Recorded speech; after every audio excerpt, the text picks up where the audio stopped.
Salve, salve, uma boa noite, família. E aí, galerinha, como vocês estão? Tudo suave? Domingueira aí, né? Domingando aqui em live. Eu ia sair, né, aniversário de uma parça. Só que eu tinha umas coisas pra fazer, eu falei, não vai dar pra sair. Eu já aproveitei e já falei, vamos fazer live então também, vamos curtir o domingo aí ao vivaço. Pra quem sabe, eu sou bem desastrado e curiosamente, só me sobrou uma garrafa de vidro pra usar nas lives. As garrafas de plástico, eu não achei nenhuma hoje, acho que foi tudo pra reciclagem. Então eu tô nessa agora. Então, se vocês verem eu gritando, tipo, pode ter certeza que é a garrafa caindo. Eu nem sei como que abre essa garrafa, meu Deus do céu. Eu consegui, beleza. Tá tudo certo, família, tudo certo. E aí, galerinha que tá aqui, como vocês estão? Tudo suave? Tudo de boa?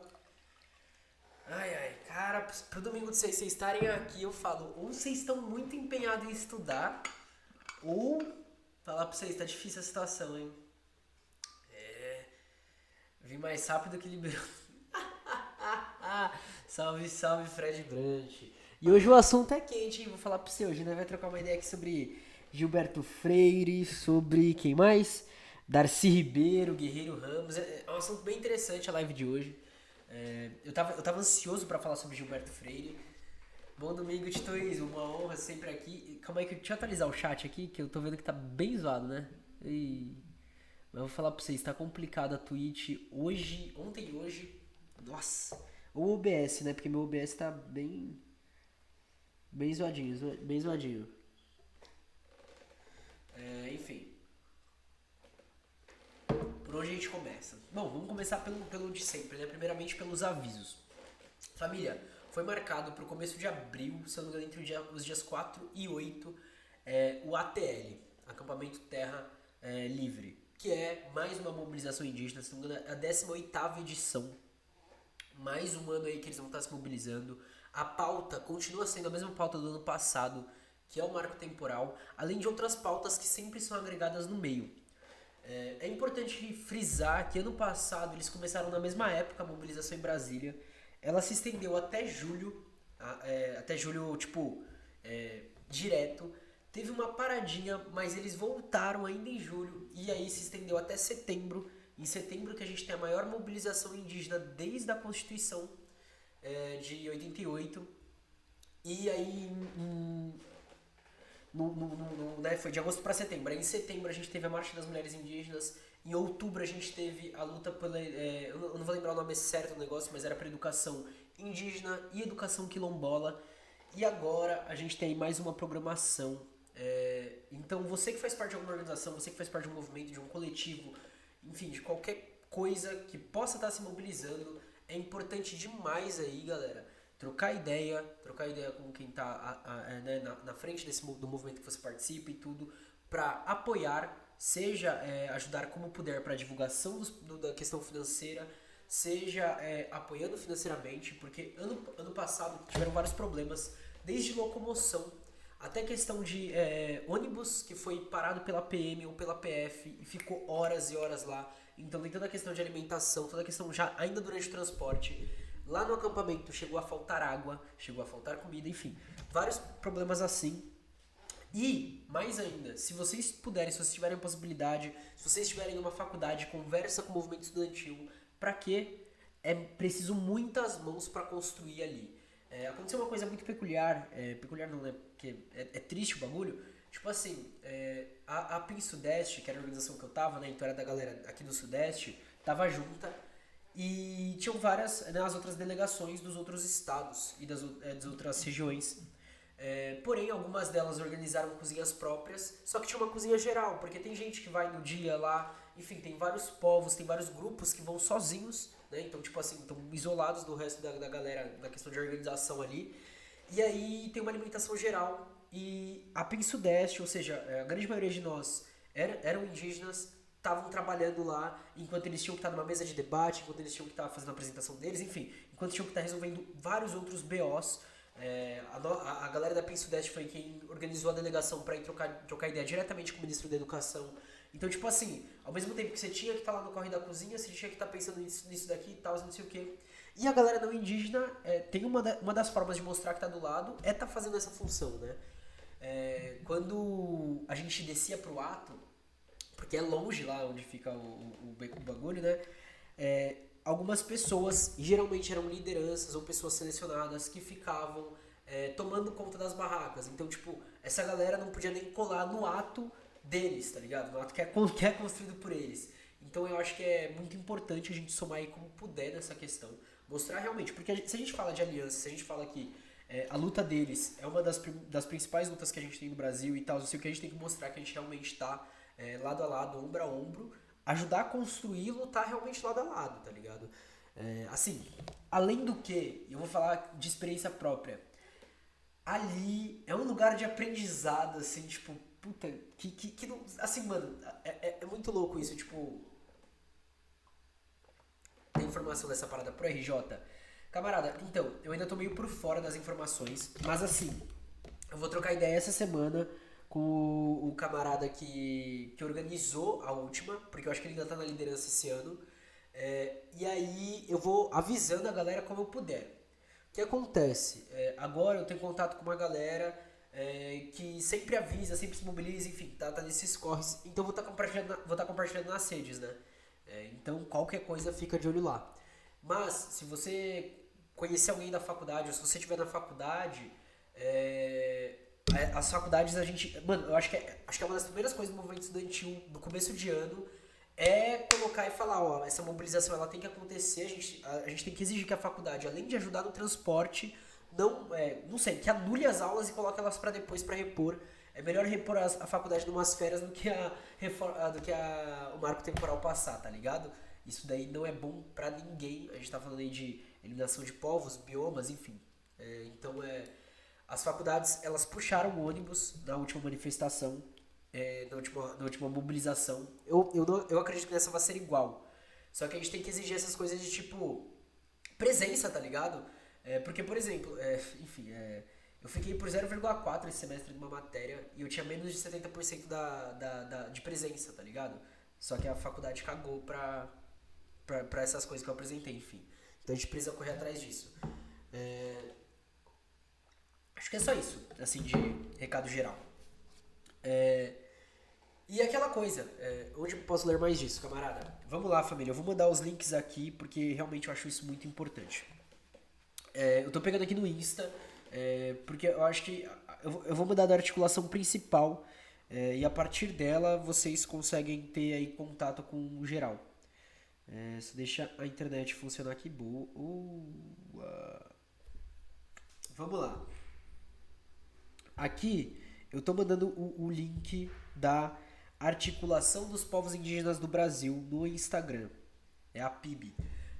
Assim, entre tretas e tretas, é ela que vai meio que dar o que tá acontecendo, o que não tá acontecendo, enfim. Ela é tipo meio que responsável por isso. A Sônia Guajajara participa dela e tal. Enfim, a gente tem aí a PIB. Também recomendo seguir a Sônia Guajajara. Cadê? Aí aqui, ó, do sexto, 1, 2, 3, 4, 5, 6. O oitavo post da PIB é do acampamento, perdão, é do acampamento Terra Livre, como vocês podem ver. Aqui a gente tem ali na nota de rodapé a Poime Brasil, que se não me engano é do Centro-Oeste, Coiaba Amazônia, Arpim Sul Indígenas, Consterena, Atsiguazu, Ivirupa CGY e Arpim Sudeste.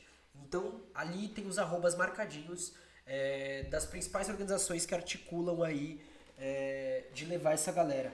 Então quem quiser, quem tiver interesse, tá aí. Acho que era isso de recado que eu tinha pra dar, família.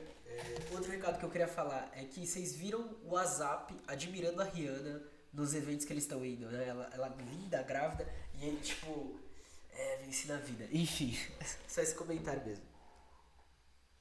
Aqueles recadinhos de sempre agora, família. Queria lembrar que a gente tem ali as redes sociais, @morcego_, Marcos_, em praticamente todas. Então, lá seguindo, você tem acesso a tudo que estiver rolando, tudo que estiver acontecendo, enfim. Vou estar atualizando vocês de tudo que for rolando, seja dessa questão, seja da questão aqui do podcast. Amanhã tem episódio logo cedo, tá ligado? Amanhã o bagulho vai ser frenético. Além disso, a gente tá no podcast Caverna do Morcego, que é onde vai sair o episódio, tá ligado? Então quem tiver interesse, ótimo, show, cola lá, vai ser, mano, vai ser um episódio muito bala, muito bala. Pra galera do YouTube, a gente tá no twitch.tv/Caverna do Morcego, todos os links estão aí na descrição, onde a gente troca essas ideias ao vivo. Pra galera da Twitch, a gente tá no YouTube também com lives da Caverna do Morcego, enfim, só coloca lá, Caverna do Morcego e Marx, que aparece, porque as mesmas lives, às vezes você não consegue assistir tudo aqui, trava, enfim, várias coisas, você pode ver lá se quiser, show? E aí, se você quiser, né, tiver curtindo o projeto, pá, não sei o que, a gente tem aí apoia.se/Caverna do Morcego e o Pix, mpbl97531@gmail.com.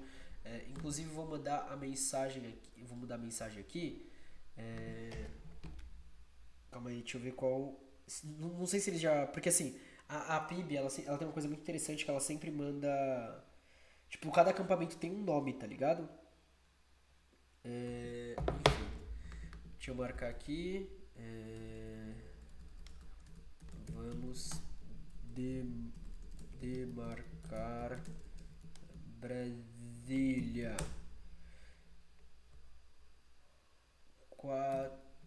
8 de abril. Aí, pra quem quiser, então, tá aí. Vamos demarcar Brasília, 8 de abril, família. É isso. Então, posso partir pro texto? De boinha? Posso meter marcha? Acho que é isso. Só não tinha mais nenhum recado pra falar, papapá, não sei o que é. Não, acho que era só isso. Outra coisa, família, outra coisa. Pra quem ainda não viu, eu tô na página do Insta da Expressão Popular, viu, família? A gente lançou um Reels lá. Ixi, tem que colocar a hashtag aqui também, fala nisso. Olha, eu moscando. Cadê a hashtag? Essa hashtag só vale pra esse mês, porque a gente tá no mês aí que foi o mês de lançamento do Manifesto do Partido Comunista. Dia dos Livros Vermelhos 2022. Então aí a gente tá com essa campanha dessa hashtag Dia dos Livros Vermelhos 2022. Então, se você for postar qualquer livro marxista, qualquer trecho de livro, coloca aí hashtag Dia dos Livros Vermelhos 2022, família. Vai estar fortalecendo aí nosso core. Então, agora indo para um desses livros vermelhos, que na verdade é azul, a gente vai para a Sociologia do Direito, do professor Alisson Mascaro, entrando nos não positivistas.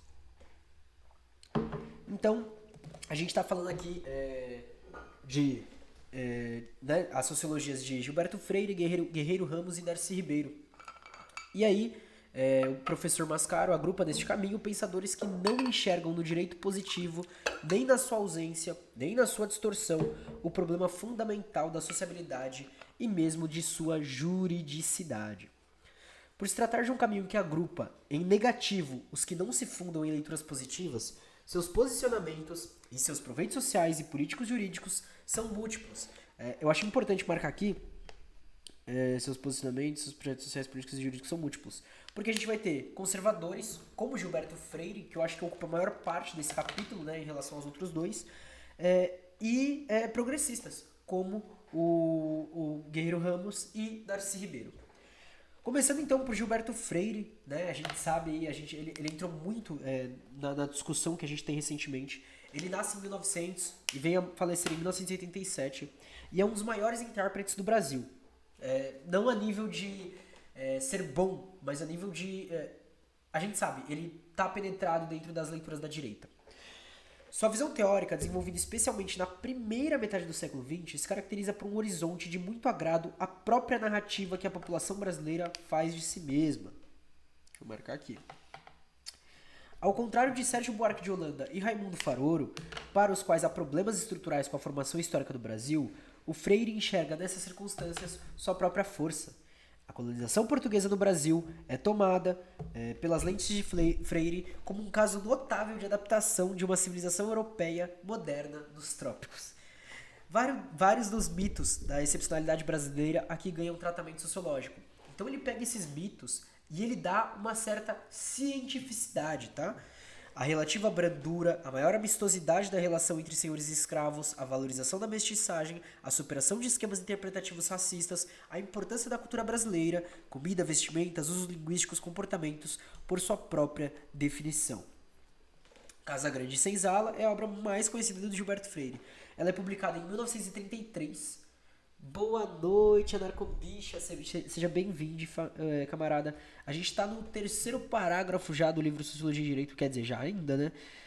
A gente trocou uma ideia aqui, só mostrando aqui, ó, onde tem o Apoia-se, o Pix, logo embaixo, vamos demarcar Brasília, vai ter mobilização esse ano, entre 4 e 8 de abril. E hashtag Dia dos Livros Vermelhos 2022, a campanha da expressão popular aí que eu tô fazendo parte. Então, se postou algum trecho de algum livro lá, posta, hashtag Dia dos Livros Vermelhos 2022. O Gessé Souza dá uma passada grande de pano pro Gil Freire. Uma galera dá, né? E essa é a minha grande questão. Eu tenho medo aqui do que o Alisson Mascaro vai desenvolver, tá? Tenho medo. Vamos lá. Casa Grande Senzala, que é publicada em 1933. E nela a gente tem o impacto de seus estudos nos Estados Unidos sob a orientação de Franz Boas. Galera das sociais aí, como eu, já teve contato com Franz Boas aí na antropologia, né? É um dos introdutórios. Na esteira das proposições desse seu professor, que deslocava a sociologia, diminuindo o peso dos fatores sociais ou climáticos, muitos comuns ao tempos, Freire desenvolve uma reflexão sobre o Brasil colonial, buscando fixar suas características culturais e sociais decisivas. Cadê decisivas? Para tanto, vale-se inclusive de materiais, fontes e temas que somente depois seriam ressaltados pela sociologia e pela história, como aqueles dos costumes e da vida cotidiana. Tomando o caso da colonização patriarcal das regiões do Nordeste brasileiro, mas reconhecendo uma validade de tal situação a outros espaços do país, Freire estabelece a polaridade entre a Casa Grande Senhorial e a Senzala, uma forma específica, uma específica forma histórica de sociabilidade. Aí tá a nota de rodapé aí, que é do Miguel Reale, Figuras da Inteligência Brasileira. A obra mais relevante de Gilberto Freire prende-se ainda às raízes de nossa formação histórico-social, numa prodigiosa relação de sociologia genética. Boas é daqueles estruturalistas que discutem teorias do parentesco. Se eu não me engano, Boas vem antes do estruturalismo. Quase certeza. Porque o estruturalismo ele vem com o Levi-Strauss, né?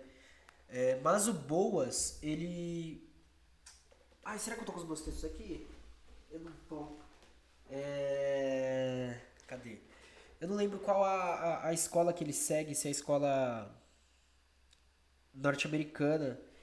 Porque, se não me engano, o Boas é a primeira ruptura que tem dentro aí, ó, pai da antropologia americana. É exatamente, aqui, ó.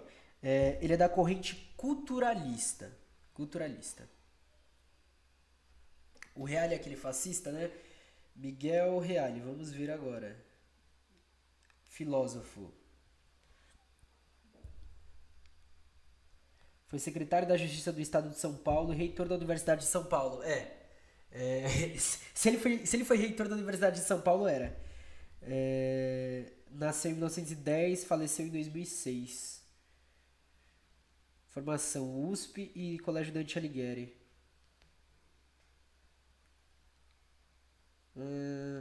Filosofia do Direito. Vamos pesquisar então, Miguel Reale, fascista.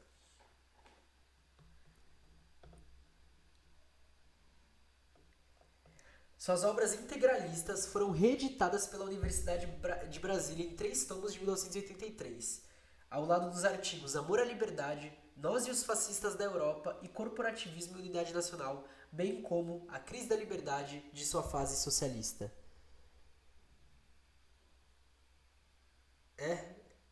É isso mesmo. Que isso, foi integralista mesmo. Filiou-se à AIB, Ação Integralista Brasileira, em 1932. Meu Deus. É por isso, porque integralista é fascista, gente. Sim. Se liga, porque realmente, se liga, olha o nome do livro que é aqui, ó. Figuras da Inteligência Brasileira. A gente tá falando aqui, filosofia, isso mesmo.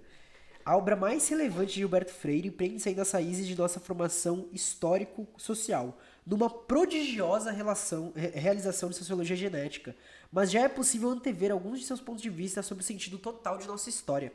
O que me preocupa com cuidado constante é o problema da integração dos antagonismos, a conciliação de nossas vivas contradições, reveladas até mesmo num título de suas obras principais, Casa Grande Senzala, Sobrados e Mucambos, Ordem e Progresso, marcando sempre dois polos que não se excluem, mas se exigem reciprocamente.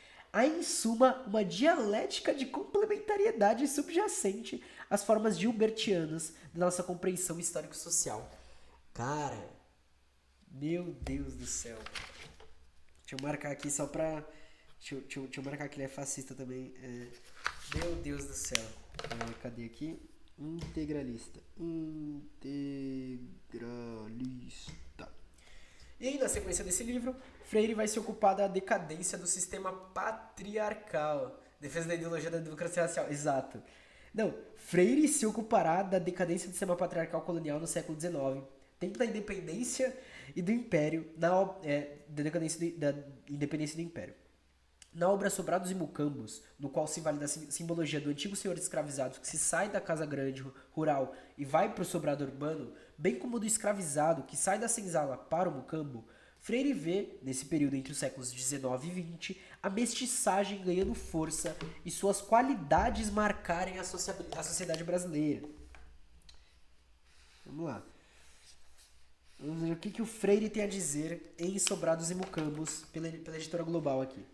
Período de equilíbrio entre as duas tendências, a coletivista e a individualista, nele se acentuaram alguns dos traços mais simpáticos da fisionomia moral do brasileiro.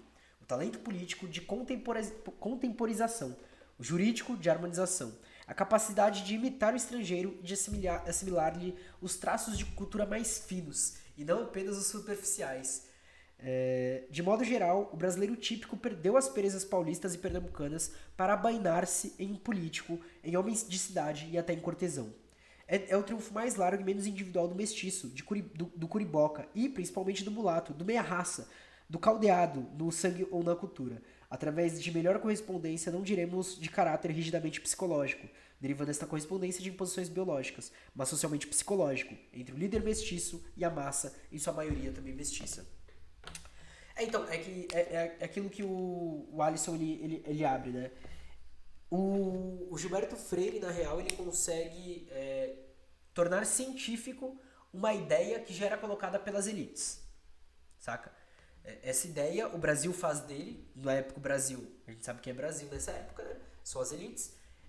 E aí, eles tentam colocar essas ideias não necessariamente porque eles realmente acreditem, ou porque eles vejam isso daí como algo como bom, como o Darcy Ribeiro vai vir pra frente, mas era uma tentativa de embranquecimento. E o Gilberto Freire, nadando nessa onda, consegue cientificar isso. Cientificizar, sei lá. Tornar científico. E aí depois, em Ordem e Progresso, ele analisará o impacto da República na sociedade brasileira, apontando padrões conservadores do país, mesmo com a industrialização do século XX. Entendi. Louvando uma espécie de unidade de caráter na transição da cidade brasileira imperial para a republicana. E aí tem aí Gilberto Freire, Ordem e Progresso. O estudo da época da transição vivida pelo Brasil, dos anos que imediatamente seguiram a guerra com o Paraguai, a Lei do Ventre, a publicação do Manifesto Republicano e a prisão dos bispos, a participação da República já consolidada na Primeira Grande Guerra Europeia e na Conferência da Paz é o que parece indicar a resistência daquelas constantes crises que em outro país da América chamada Latina talvez tivessem resultado em desagregação da ordem nacional. Uma ordem que no Brasil se revelou mais bem equilibrada que em qualquer desses outros países, graças talvez à simbiose que aqui se estabilizou em dias decisivos para a formação nacional entre a forma monárquica ou autoritária do governo. A forma é bem de ver, e não a substância. E a organização patriarcal da família, simbiose que em vez de dificultar, favoreceu sob vários aspectos o desenvolvimento da população e sociedade, sob vários aspectos democrática. Então, o núcleo privilegiado que organiza a sociabilidade colonial brasileira é, para Gilberto Freire, a família. Olha que interessante, né? Olha que interessante. Não falha nunca, né? Não falha nunca. Nisso se distingue de Raimundo Faoro, que a gente falou antes, para quem a aventura colonial se marca pela característica do domínio estatal e estamental burocrático, mas também se contrasta com Sérgio Buarque de Holanda, para quem o indivíduo, em especial o bandeirante paulista, aventureiro e deambulante, simbolizava as raízes coloniais do Brasil. O GC é péssimo, ele se coloca num papel de inovador, de descobridor, ignorando vários autores do pensamento social brasileiro. Ruimzão. É ele que escreve Elite do Atraso, né? Porque se for, me falaram no TikTok, me indicaram não, né? Dessa questão de leituras, colocaram esse livro do Gessé. E eu comentei um bagulho, eu falei, pô, eu entendo, eu acho interessante a leitura que o Gessé tá fazendo, só que eu acho que tem vários outros pensadores que já pensaram isso e pensaram bem melhor do que ele. Assim, tipo, ele não tá trazendo. Ele tá trazendo para as palavras atuais o que a gente já discute há anos na sociologia, por exemplo. E o que vários pensadores, principalmente a galera dos grupos subalternos, vem trazendo. Tipo.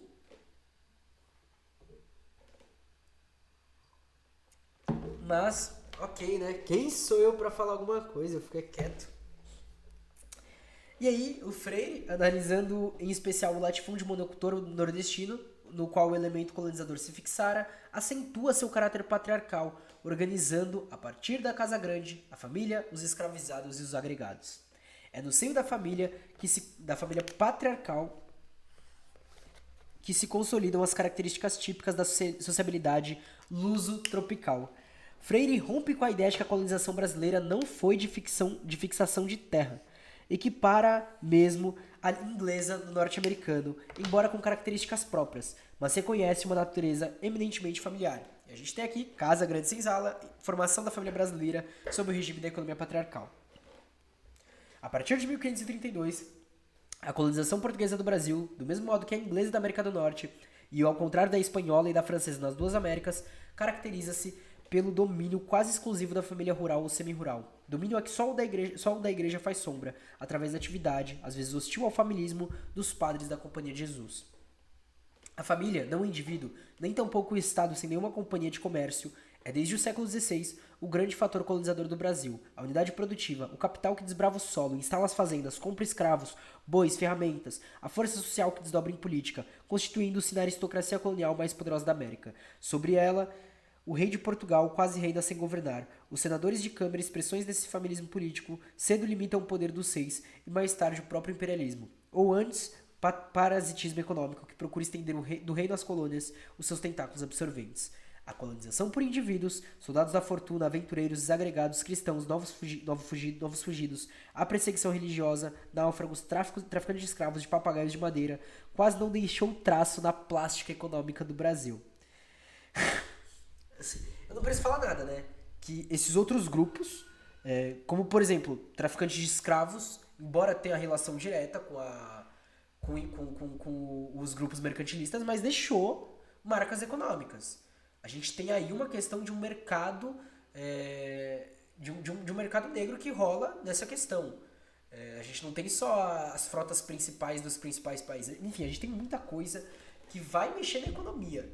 Essa leitura me lembra muito a leitura do Weber, que ele fala que a colonização não teve impacto econômico na Europa, cara.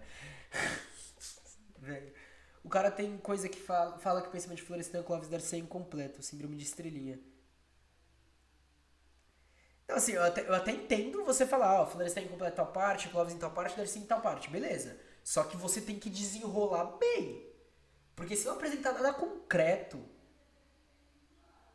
nem vem. Assim, eu até conversando com o próprio Alisson Mascaro, porque a gente vai passar sobre Florestan. Eu espero passar por Clóvis Moura, mas eu não tenho certeza.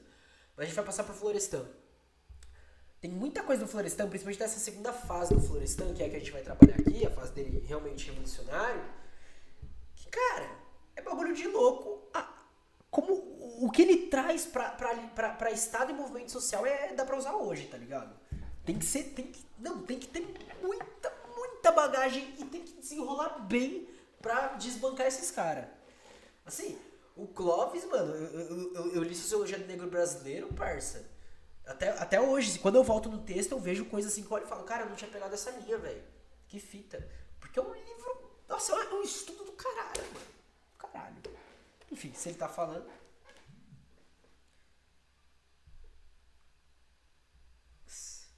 Aí, ó. Voltando pro texto. A pessoalidade que se verifica pelo trato adocicado com o uso do pronome antes do verbo me dê, ao invés da fala portuguesa imperativa dê-me, e aí aqui a gente tem novamente a citação do Casa Grande Senzala, né? Do Gilberto. Temos no Brasil dois modos de colocar pronomes, enquanto o português só admite um, o modo duro e imperativo. Diga-me, faça-me, espera-me. Sem desprezarmos o modo português, criamos um novo, inteiramente nosso, caracteristicamente brasileiro. Me diga, me faça, me espere. Modo bom, doce de pedido, me mame. Soltando aqui no meio. E servimos-nos dos dois. A licenciosidade sexual dos senhores com as escravizadas, a criação próxima de filhos de senhores com os jovens escravizados, todos esses são exemplos que levam Freire a acreditar que a sociedade brasileira colonial, fundada no patriarcalismo da monocultura, organizava no espaço do latifúndio uma amálgama peculiar de exploradores e explorados. Reconhece a crueldade atravessada nesse processo, mas afirma também o vínculo afetivo, mesmo erótico, de tal sociabilidade. Cara, desculpa se tiver alguém do PT aqui, mas eu imagino o Lula fazendo isso daí daqui a um tempo, velho. Não, mas ó... O grande latifundiário, entendeu? A gente tem problemas, claro, tem toda uma questão de violência, mas ele tá aqui para proporcionar pra gente o dinheiro para salvar o país. E aí a gente tem que ser grato isso e colocar nossa comida no mercado para que ele também possa comer. Olha que relação bonita, olha que relação linda, família. Apesar da violência, a gente tem isso. Enfim, tô zoando. Aí a gente tem aqui, nova estação do Casa Grande Senzala. O ambiente em que começou a vida brasileira foi de quase intoxicação sexual. O europeu saltava em terra escorregando em Índia nua. Os próprios padres de companhia precisavam descer com cuidado se não atolavam o pé em carne. Cara, o cara tá tipo... Parça, olha o que o cara tá falando, velho. Freire associa o impulso sexual à própria natureza já mestiça dos povos ibéricos. Dos portugueses em especial. Cara, o cara tá literalmente falando que os povos mestiços, ou seja, os povos que não são puros, eles têm uma tendência pra sexualidade que é praticamente a natureza. Cara, olha o nível de argumentação. Quero governar pelo senhor de escravos e o escravizado. É basicamente o que ele tá falando, cara. É basicamente. Esse é o pior. Continuando Freire, a indecisão étnica e cultural entre a Europa e a África parece ter sido a mesma em Portugal, como em outros trechos da península. Espécie de biocontinentalidade corresponde a uma população assim vaga e incerta a bissexualidade do indivíduo. E gente mais flutuante que a portuguesa dificilmente se imagina o bom equilíbrio de antagonismos reflete-se em tudo que é seu, dando-lhe seu comportamento uma fácil e frouxa flexibilidade, às vezes enfim, o resto não importa já. Ele já falou besteira demais já. Tá ótimo de besteira nossa. Então a mestiçagem se explica pelo Gilberto Freire e pela própria história do povo português, já bastante alheio às noções... Sim, ouviu a palavra bissexualidade. Deixa eu repetir a frase. Cadê? A indecisão étnica e cultural entre a Europa e a África parece ter sido sempre a mesma em Portugal, como em outros trechos da península. Espécie de bicontinentalidade que correspondesse em população assim vaga e incerta à bissexualidade do indivíduo. Ou seja, essa indecisão de binacionalidade, né, de essa relação, porque eles eram mestiços, mostrava uma incerteza sobre a bissexualidade do indivíduo. Tipo, provavelmente fossem, né, talvez fossem. Tipo assim, deve ser por isso que ele vai olhar e vai falar, se ele estivesse vivo hoje em dia, né, é por isso que todo mundo é bissexual. Porque o Brasil é fruto de mestiçagem. E aí fica essas duas coisas e aí todo mundo quer, né? Mano, olha o nível de argumentação. Esse é o nível de argumentação. Essa é a argumentação que a direita se baseia pra trabalhar. Cara... Voltando. A mestiçagem se explica, por Gilberto Freire, pela própria história do povo português, já bastante alheio às noções de pureza da raça por conta do seu convívio próprio com elementos árabes e africanos. Eu sou bissexual, gente, sou branco. Aí, ó, refutou Gilberto Freire. Ponto, refutou. Interessante essa relação entre bifobia e supremacia branca. E tipo assim, se você ainda pegar na época, porque na época provavelmente não era só bifobia que você vai encontrar nos textos dele, né? Sou traidor de raça. Oh, mano, eu não vou conseguir fazer sério, velho. Oh, meu Deus. Família, pelo amor de Deus, preciso acabar esse cara logo, né? Ainda tem mais umas páginas dele. Quando reduzidos os homens... Tem gente que fala que esse cara é antirracista porque ele não defendia a segregação. Não é.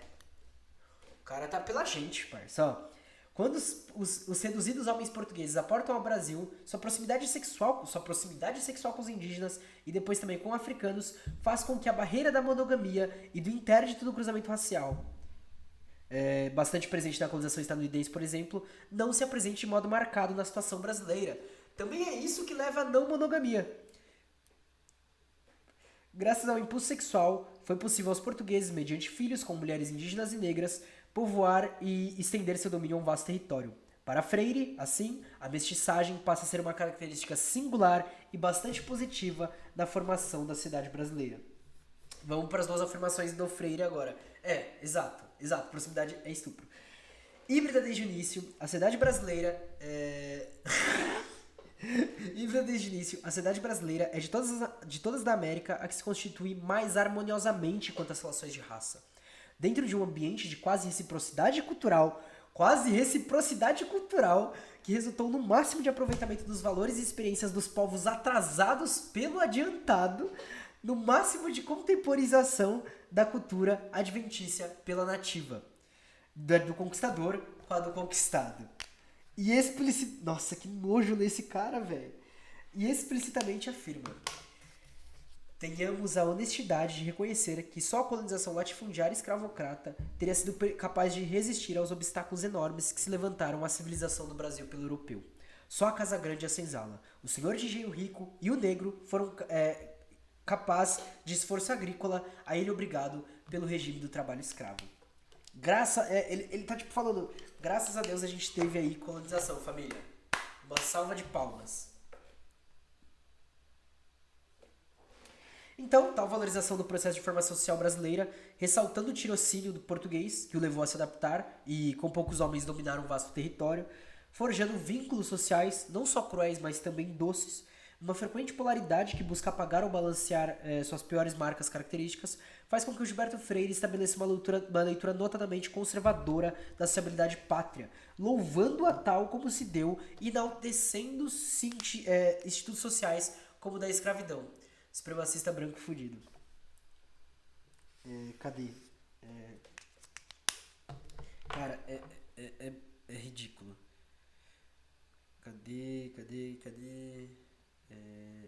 Gilberto Freire. Calma aí que eu tô pegando uma coisa aqui, família, pra nós. Imagens. Cara, ele não tem uma cara de meio nazi assim? É isso, mano. Tais posições fazem eco com a história pessoal de Freire, né? Cara, fico até nervoso com essas coisas. Cara, o nome dele, Gilberto de Melo Freire, KBE, GCC, GCSE. Que é isso, velho? Enfim. Mais uma citação de Gilberto Freire. Na verdade, perdão, é do Edilberto Coutinho sobre o Gilberto... Ah, não. É isso mesmo. Do Gilberto Coutinho, Edilberto Coutinho, no livro Gilberto Freire. Quando os gaúchos, vencedores de 1930, amarraram seus cavalos no obelisco da Avenida Rio Branco, do Rio de Janeiro, parecia que o mundo acabara para o jovem Freire. Sai da rotina burocrática palaciana, secretário do governo de Pernambuco, para a aventura do exílio. Qual época que é esse texto, amigo? Vamos lá. A gente está no Casa Grande Senzala, 1933. É a época de auge de textos dele.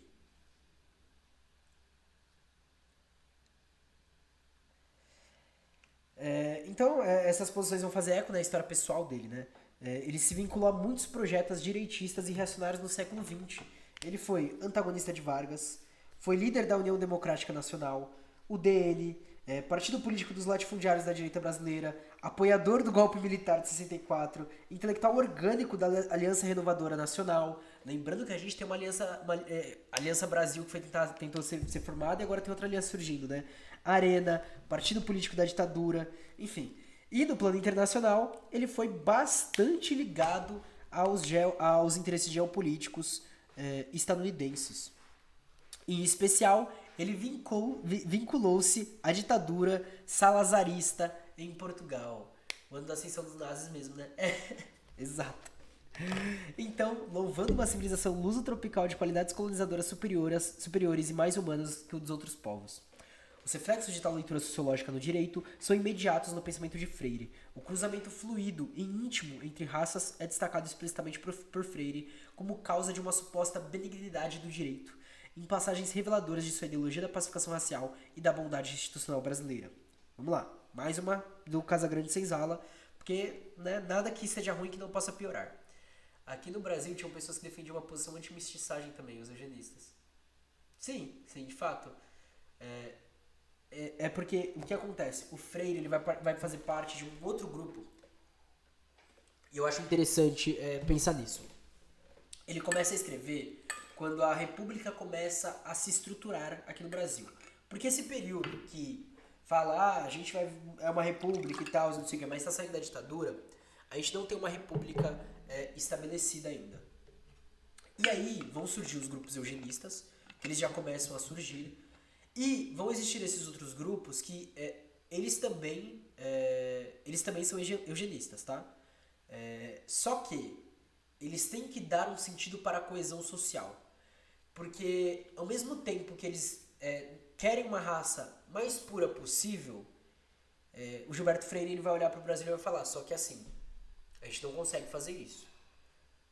Mas o que a gente consegue fazer é colocar a questão da mestiçagem, que depois o Darcy Ribeiro vai desenrolar e vai ver que era um projeto político de embranquecimento da população. É tipo, a gente nunca vai ser o grupo ideal, mas a gente não pode ser negro. E aí a mestiçagem ela começa a ser endossada cientificamente por Gilberto Freire. E é utilizada até hoje. Assim, aí você tem, é claro, você tem a galera que, por exemplo, que daqui a gente, eu acho que não tem ninguém que, né, dos grupos que eu citei.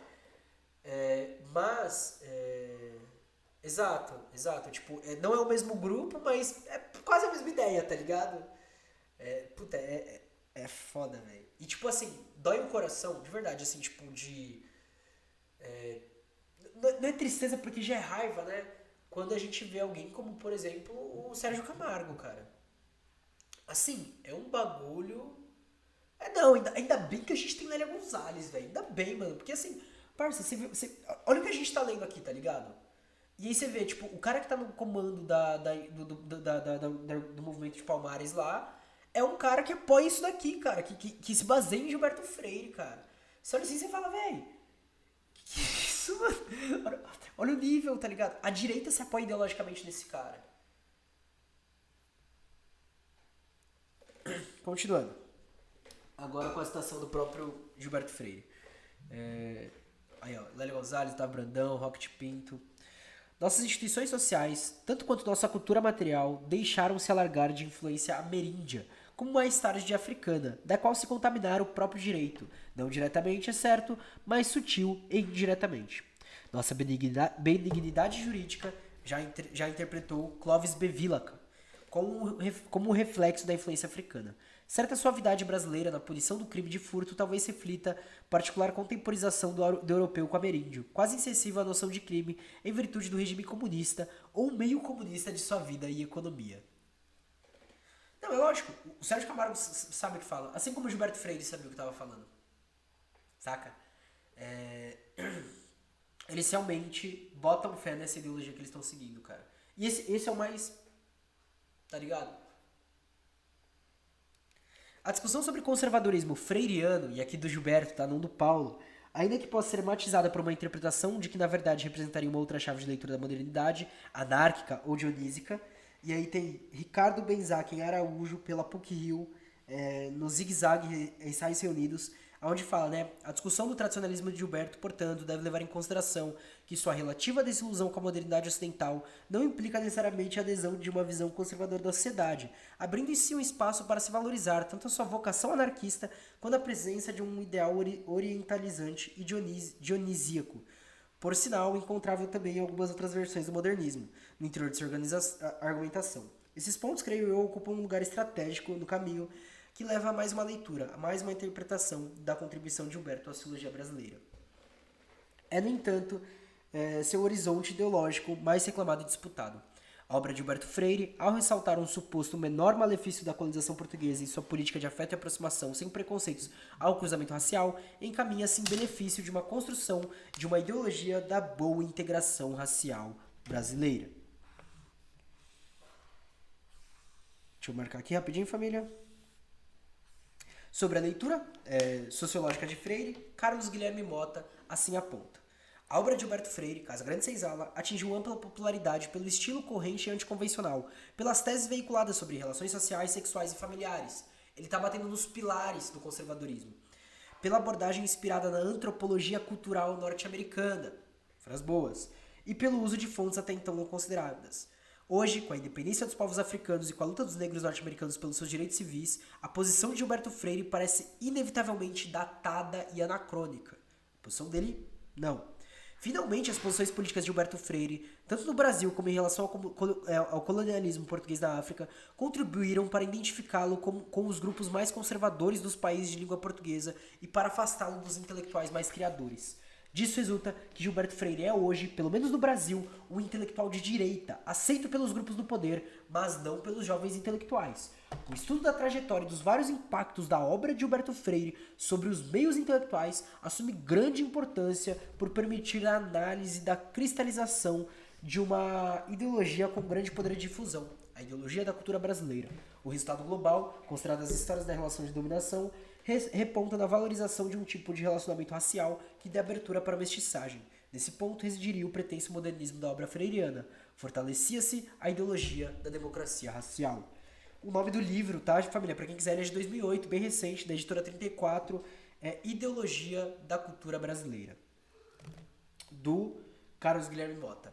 Salve, salve, tabacaria existencialista. Você chegou no final do Gilberto Freire, cara. Mas relaxa, amanhã eu vou amanhã ou terça, porque amanhã eu tenho muita coisa pra fazer, eu vou montar um conteúdo especial sobre essa parte, tá ligado? Porque, pelo amor de Deus. Mas, enfim, agora a gente vai pros progressistas. Agora a gente dá um alívio aqui. Em sentido oposto ao horizonte político de Freire, mas partilhando de noções como a de que se deveria fundar um projeto nacional, dadas as características peculiares da formação do Brasil. Portanto, sem buscar fórmulas universais como o liberalismo, juspositivista ou o socialismo de fundamentos sociológicos críticos, e portanto com outros contextos do mesmo caminho dos não juspositivismos, Alberto Guerreiro Ramos, que nasce em 1915 e vem a falecer em 1982. Ele é um sociólogo de destaque na interpretação da sociabilidade brasileira. Intelectual negro, com especial atenção às questões raciais brasileiras, sua trajetória esteve nos momentos de sua maior projeção intelectual. Próximo do movimento trabalhista de Vargas, João Goulart, Jango, deputado pelo PTB e pelo Partido Trabalhista Brasileiro, né? Quer dizer, o PTB, Partido Trabalhista Brasileiro. Ele foi um dos nomes mais importantes do ISEB, o Instituto Superior de Estudos Brasileiros. Caracas, em comparação ao outro, né? A gente falou do Gilberto Freire. Pô, Gilberto Freire participou de grupo integralista, apoiou a ditadura militar, defendeu a ditadura salazarista. Pô, a gente já deu um salto tremendo aqui, né? Que, dos meados da década de 50 até ser fechado pelo golpe militar em 1964, impulsionou as vertentes políticas nacionais desenvolvimentistas. Ou seja, a gente ainda está falando aí de uma reforma burguesa, o que já é mais do que a gente tem agora, né? As proposições sociológicas de Ramos se insurgem contra horizontes revolucionários socialistas de fundo marxista-leninista. Morcego, como você caracterizaria politicamente o Jango? Ele é um nacional desenvolvimentista. Né? O jeito que ele falava, por exemplo, de reforma agrária, revolução burguesa. Quando a gente chegar em Florestan, eu vou falar um pouco melhor sobre isso, tá, família? Eu prometo. Porque eu tô utilizando ele para um livro, para um episódio. Vai ser um episódio sobre o que é revolução, onde eu trago a diferença de revolução burguesa, revolução proletária. Enfim, ali vocês começam a ter um quadro melhor a partir de Florestan. Mas a gente vai trabalhar com Florestan aqui, então logo a gente vai discutir isso. Fica tranquilo. Próximo encontro a gente vai discutir isso, tá? Mas, em contrapartida, o Ramos, ele vai se insurgir contra os marxistas-leninistas, né? Buscando fundar um capitalismo nacional de perfil trabalhista popular. Puta que pariu.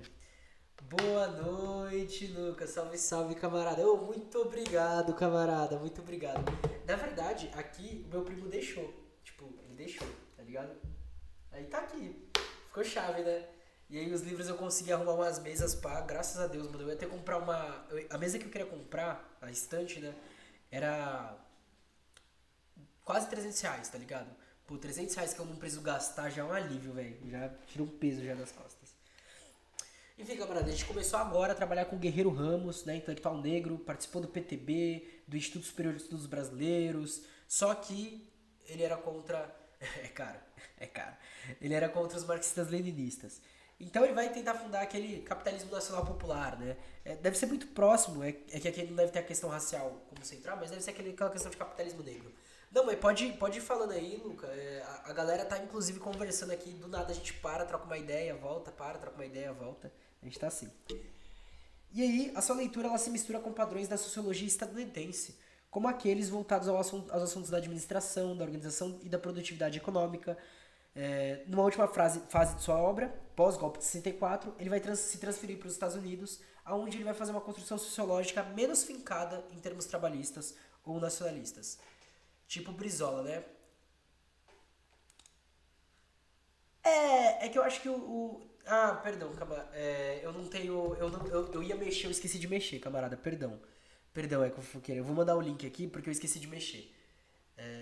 Nossa, vacilo meu. Eu abri. Que dia que foi? Acho que foi ontem, eu tava ajudando o professor Ed, saca? Eu tava ajudando o professor Ed. O Daflon. O Emanuel Daflon, perdão. Né, porque é de Emanuel e Daflon. Eu tava ajudando ele, aí eu abri o negócio pra mexer nisso daí, eu falei, nossa, é verdade, eu tenho que mexer aqui. Aí eu esqueci de mexer. Tá aí o link do canal do YouTube pra quem quiser. A gente passou de 180 seguidores, sabe? Inscritos. Eu acho que o Brizola era um pouco mais radical do que o Guerreiro Ramos. Mas, enfim, eu vou precisar estudar melhor o Guerreiro Ramos porque eu não sei. Né? A gente tá aqui olhando só por cima. Então, essa fase dele pode ser considerada como um liberal. É de se notar que, bem como alguns outros integrantes do ISEB, né, do Instituto Superior de Estudos Brasileiros, em sua juventude, Ramos teve proximidade com o integralismo, cara. Olha isso, um negão tendo proximidade. É aquela hora que você fala, não, negão, não vai pra aí, não, negão, pelo amor de Deus, negão, não, negão.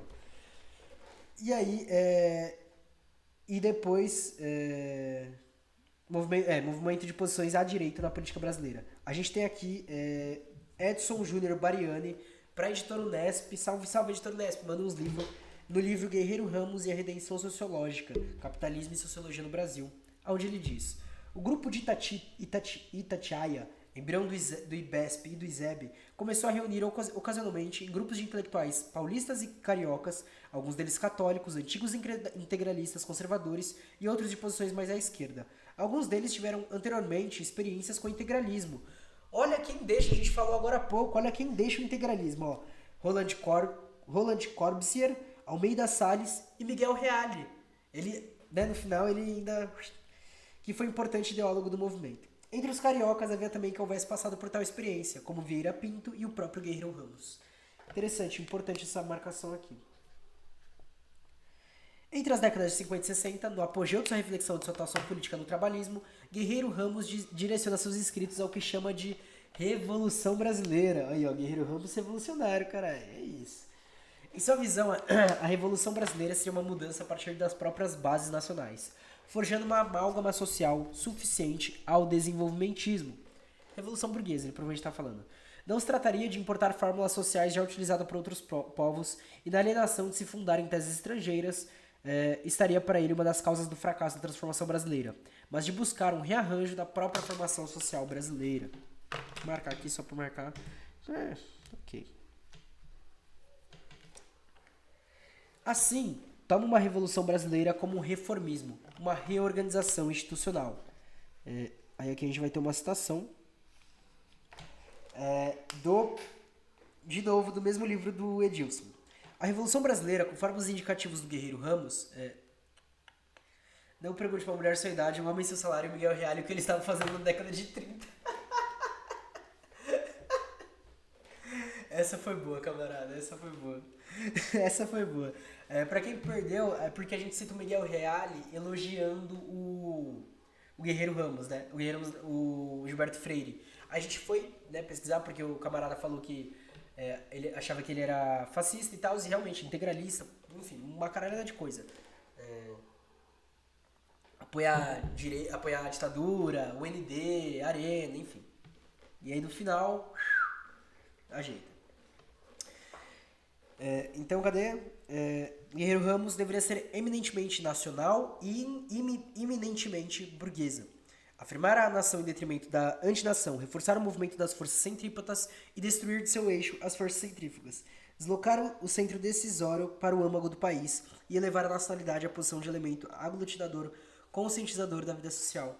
E revelar a realidade brasileira como espaço vital da existência social plena e autêntica. Economicamente, efetivaria a industrialização, promoveria o desenvolvimento e construiria as bases do capitalismo no Brasil como um circuito econômico nacional e autônomo, como capitalismo nacional, cuja existência se concretizaria.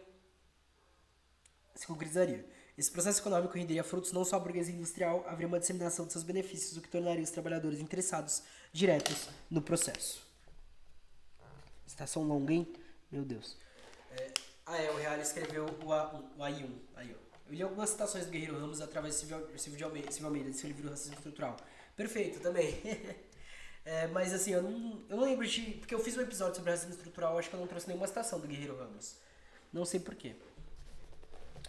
Ramos reconhece a existência de contradições inerentes a um processo de desenvolvimento nacionalista, que deveriam se desenvolver de modo interno a uma solidária coesão pretendida, mas aponta ao amálgama e à união em torno dos objetos nacionais. Ele vai trazer assim, só trazer um pouquinho mais para cá. A Revolução Brasileira, entendida como reorganização institucional, tendo em vista reajustar o Estado, não só tornando o reflexo da correlação de classes dominantes hoje na sociedade, por força do seu desenvolvimento nas últimas décadas, como também para habilitá-lo a novas funções que exigem o avançado estágio material que o país vem de atingir, está ameaçada pela imaturidade da liderança do movimento emancipador.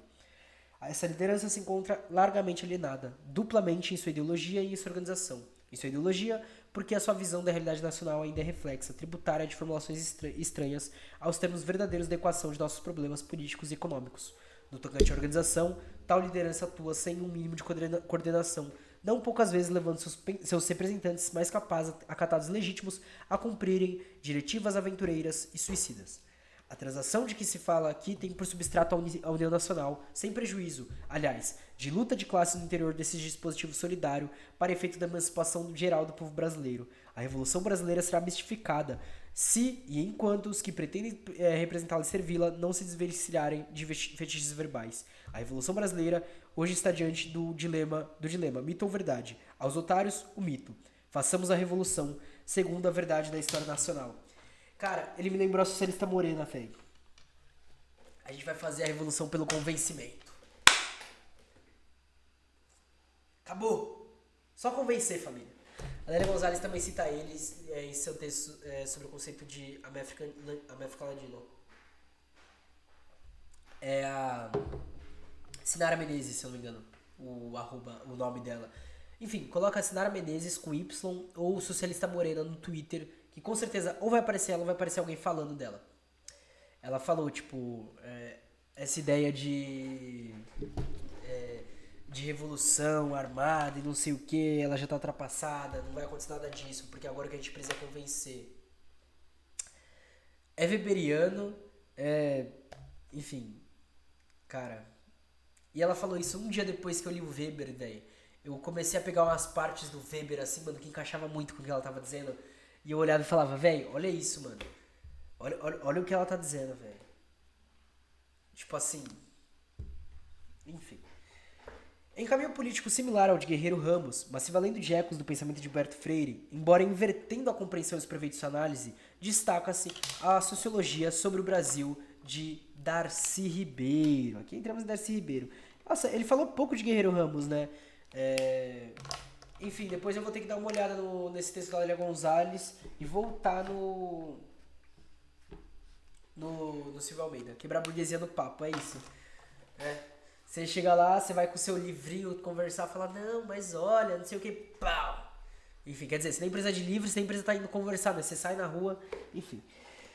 Darcy Ribeiro, nasce em 1922, vem a falecer em 1997. Com marcada projeção nos estudos de antropologia, Ribeiro teve grande atuação política, tendo sido filiado ao PTB getulista, liderado a fundação da UNB, Universidade de Brasília, Cara, a UNB é uma das melhores faculdades de sociologia. Tem uma das melhores faculdades de sociologia. É uma pena ficar num antro daquela corja reacionária e conservadora que são os políticos brasileiros, velho. Mas assim, a UNB é fantástica. Sendo seu primeiro reitor, participado do governo de Jango como ministro. Caracas. Exilado na ditadura, tendo sido, ainda, ao final da vida, senador pelo Rio de Janeiro, filiado ao PDT, Partido Democrático Trabalhista, muito próximo também de Leonel Brizola. Aí, Darcy e Leonel, olha que fofos. Sua obra, que começa com estudos bastante voltados ao campo da antropologia, eu não gosto da antropologia, mas fazer o que? A gente tem que passar por ela, né? Especificamente dos povos originários brasileiros, vai se abrindo, conforme sua projeção política, a reflexões de mais envergadura interpretativa. A gente tem aqui Teoria do Brasil, Darcy Ribeiro, pela Fundação Darcy Ribeiro, caralho. Chá de Darcy versus Virgem Gilberto. Como assevera em um de seus livros escritos após a deflagração do golpe de 64, né? Assim, a tarefa histórica para o povo brasileiro situa-se no plano ideológico, Gramsci, como o desafio de amadurecer uma consciência crítica capacitada a compreender a realidade brasileira, a formular um projeto nacional realista e motivador de desenvolvimento pleno e autônomo e apta a formular uma estratégia que permita mobilizar as forças populares para enfrentar a conjuntura dos interesses que mantém a nação atada ao subdesenvolvimento. Ah, não gosto de meme com Chad e Virgin. Eu nem sei quem é Chad nem quem é Virgin. Enfim, é isso. Então, é uma ideia que começa com Gramsci, né? Projeto político ideológico. E depois desemboca no nacional-desenvolvimentismo. Não dá pra pensar diferente de alguém que, né? Tipo assim, é a ideia geral do PDT, ok? Porém, é um caminho interessante, né? Se, durante as mobilizações das massas populares, a burguesia nacional desenvolvimentista tivesse se mobilizado junto, as revoluções burguesas pelo menos nós já teríamos feito. Mas a nossa burguesia resolveu ficar dependente, ficar refém. O último de seus livros também é uma síntese de sua trajetória intelectual, que é publicado em 1995, O Povo Brasileiro. Cara, 2 anos antes de morrer. Representa uma tentativa de interpretação do Brasil, ainda nos moldes das grandes sínteses da primeira metade do século XX, como as de Sérgio Buarque de Holanda e Gilberto Freire, mas com a vantagem de desbastar a posteriori. Só um minuto. Acho que o título do texto da lei que eu falei é Categoria Político-Cultural, minha africanidade. Fechou, valeu, camarada.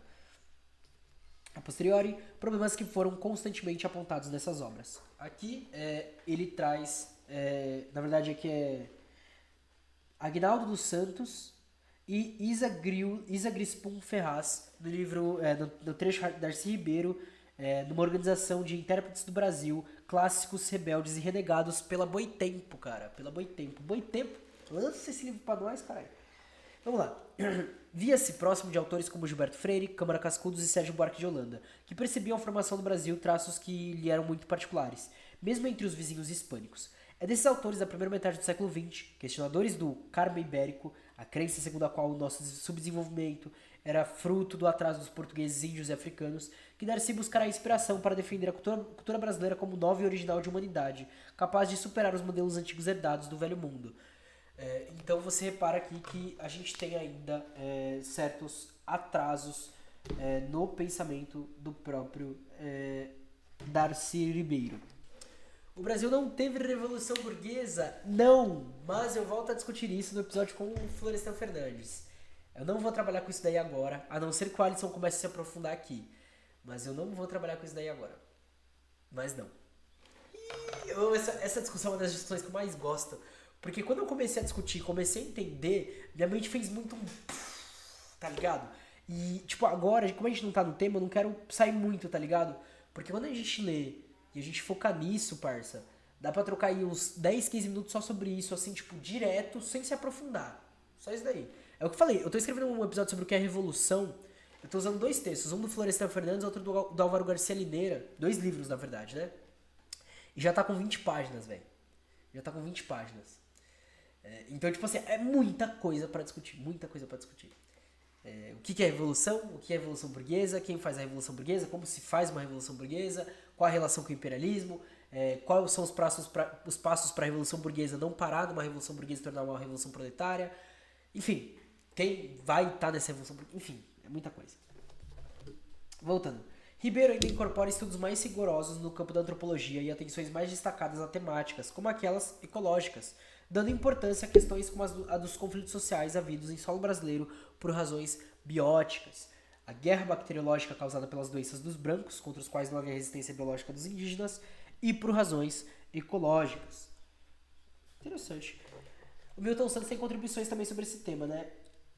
Camarada, falar, eu li pouquíssimo de Milton Santos. Pouquíssimo. Pouquíssimo. Eu não vou saber te responder. Eu não vou nem chutar, assim. Ao contrário de grande parte das interpretações clássicas sobre a formação social brasileira, Darcy Ribeiro inverte perspectivas sobre o processo civilizacional, compreendendo, por exemplo, a chegada dos portugueses pelo olhar dos povos indígenas originários e a escravidão pelo olhar dos escravizados e escravizadas, ressaltando a questão de classe, cor e preconceito. Então o Darcy aí ele vai dar essa invertida do que era o olhar geral da maioria da galera. Mesmo assim, sua leitura se faz com grande apreço pelo resultado do cruzamento de raças, e quando aqui, posições históricas da autoleitura brasileira sobre si própria, numa chave similar, mas inversa a de Gilberto Freire.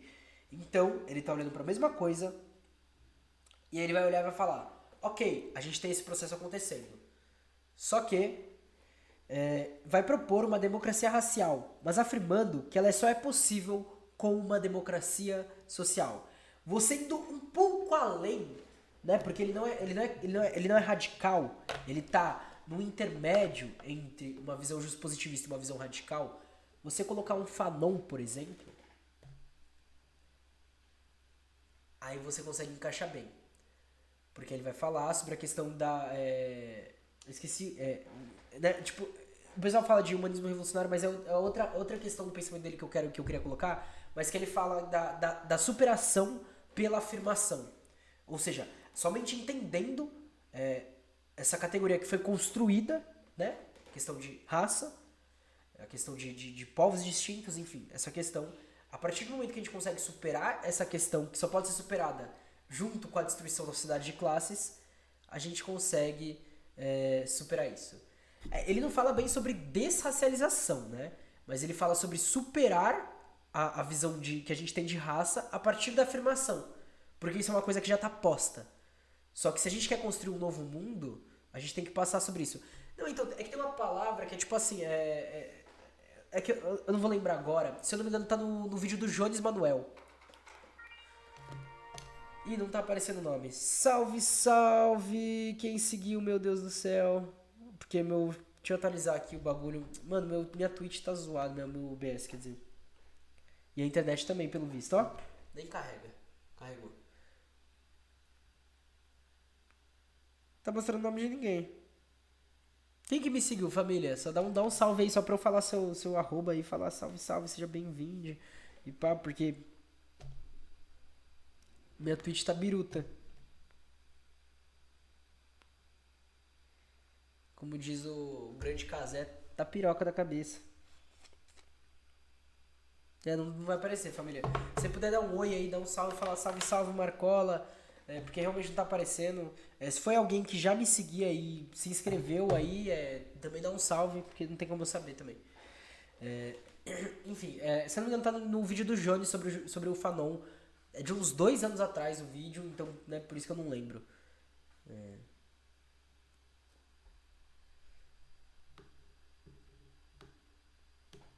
Calma aí, camarada. Permitir. Meu professor de filosofia deu aula. Aqui. Meu professor de filosofia deu uma aula de Aimé Césaire e falou que Fanon era bem crítico ao movimento negritude. Na verdade, muito pelo contrário, camarada. Principalmente nos textos políticos dele. Mas, assim como comunista, ele também era panafricanista. Ele era contrário ao... E aí tem que ser separado. Uma coisa que o... É que eu não vou achar a parte agora, mesmo que eu pegue o livro. Mas uma coisa que o Stanley Michael... acho que é, dos Panteras Negras, ele fala, a gente precisa separar a questão de... Perdão, é o Malcolm X. Perdão, é o Malcolm X. Calma aí.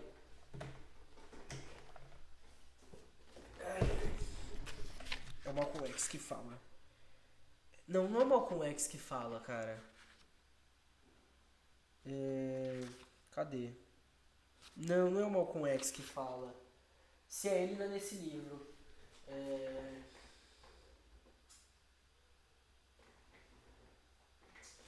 Eu não vou lembrar agora, família, o livro, mas é tipo assim: existem dois grupos: os nacionalistas reacionários e os revolucionários.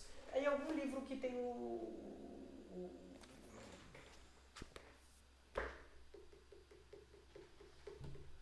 Puta, não tô lembrando de cabeça mesmo, não. Minha cabeça não tá funcionando hoje, não, família. Bom, enfim, se não me engano, é um dos Panteras Negras que fala que tem os nacionalistas reacionários e tem os revolucionários. Porque a gente vai ter, por exemplo, o grupo que antes o Malcolm X fazia parte, ele começa a ser um grupo reacionário. Por isso que o Malcolm X rompe. Só que, por exemplo, dentro do panafricanismo, a gente tem nomes como Marcus Garvey, que é reacionário, e a gente tem a galera que vai radicalizar a questão. Porque se liga, no processo da África, exato. O Fanon, ele analisa na luta, porque ele tá na guerra. E isso é um bagulho muito foda, porque ele tá na guerra. Se não me engano, os textos políticos que eu tinha dele era do Wesley, eu devolvi. Ele tá na guerra. Ele tá na guerra no continente africano. E ele começa a viajar pra ajudar nas guerrilhas, pra fugir, enfim, pra um monte de coisa. E aí ele olha e ele fala, o bagulho é o seguinte, a gente tem algumas opções aqui, ok? Do que fazer. Mas a única opção viável é a gente deixar de se entender somente como vários países, mas se entender como povos que foram divididos, e não só de se entender como povos, mas entender como se a gente fosse realmente, tipo, não uma nação, saca? Mas nesse sentido de se entender unificados, e ele fala, e a gente tem que começar aqui, a gente tem que começar pelo panafricanismo. Porém, ele vai fazer, para chegar nessa análise, ele utiliza o materialismo histórico dialético e colocando o socialismo científico como base teórica do próprio panafricanismo. E essa é a diferença, porque ele não vai olhar pra tipo, não, a gente tem que fazer isso e depois a gente vai ficar aqui, isso exclui aqui, acabou, e a gente não dá moral pra nenhum branco, pra não sei o quê. Não, mas a gente tem que ter essa superação da própria questão que é a raça, tá ligado? Ele vai elevar pra esse sentido. E a palavra que eu queria dizer era tipo, era realmente uma superação pela afirmação. É alguma coisa nesse sentido. São duas palavras assim, superação pela afirmação, enfim, alguma coisa assim. Vamos voltar que senão a gente não acaba hoje. Então, cadê? Propondo uma democracia. Tá. O Walter Rodney, o C.L.R. James, o Amílcar Cabral também, outras referências revolucionárias do panafricanismo que eu lembrei aqui. Perfeito, camarada. Perfeito. Será que ele tá comigo? Eu não vou ouvir o livro do Amílcar Cabral, eu tava com ele. Tá com um snipes, eu nem cheguei a ler. E aí, então, Ribeiro reconhece que o grande legado do processo civilizatório no Brasil foi a forja de uma nova etnia mundial, feita por invasão, conflito, exploração, domínio e morte. Né? Diz ele em O Povo Brasileiro, a formação e o sentido do Brasil pela Companhia das Letras. Vamos lá. Esse conflito se dá em todos os níveis, predominantemente no biótico, como uma guerra bacteriológica travada pelas pestes que o branco trazia no corpo e eram mortais para a população para as populações indígenas. No ecológico, pela disputa do território de suas matas e riquezas para outros usos. No econômico e social, pela escravização do índio. Pela mercantilização das relações de produção que articulou os novos mundos ao velho mundo europeu como provedores de gêneros exóticos, cativos e outros. No plano étnico-cultural, essa transfiguração se dá pela gestação de uma etnia nova, que foi unificada na língua e nos costumes, os índios desengajados de seu viver gentílico, os negros trazidos da África, os europeus aqui querenciados, era o brasileiro que surgia, construído com tijolos dessas matrizes à medida que elas iam sendo desfeitas. Então, Darcy Ribeiro propõe em suas obras sobre o processo civilizatório e reafirma em O Povo Brasileiro a análise da civilização brasileira como advinda de um império mercantilista salvacionista, como fora o Portugal Ibérico. Nossa, eu risquei meio de lado aqui com o marca-texto, deu arrepio. Essa empreitada de conversação, mas também de mercantilismo, caracteriza-se por uma grande energia de recriação nos trópicos, contrastando com processos civilizatórios como o inglês, que se transplantava para quaisquer terras sem maiores interações ou novidades. O Brasil, assim, é o resultado de uma maior e mais apreciável adaptabilidade de caráter, como se dá com o cunhadismo, a incorporação dos estranhos pelos indígenas à sua comunidade. Ribeiro chega mesmo a inverter o juízo a respeito das qualidades psicológicas brasileiras apontadas por Sérgio Buarque de Holanda. Seu espírito individualista, aventureiro e pouco afeito às normas é compreendido por Ribeiro exatamente como virtude. Mesmo assim, tal virtude civilizacional não é apenas um louvor. Forjou-se em moinho de gastar gentes. Eu gosto dessa expressão moinhos de gastar gente porque ela reflete muita coisa. Ao se ocupar tanto da formação quanto do sentido, o que é cunhadismo? Então, é uma expressão que ele está falando dos povos indígenas sobre a incorporação de estranhos na sua comunidade. Ele não se aprofunda, ele só diz isso e eu também zero profundidade. Mas ele está relacionando isso a como...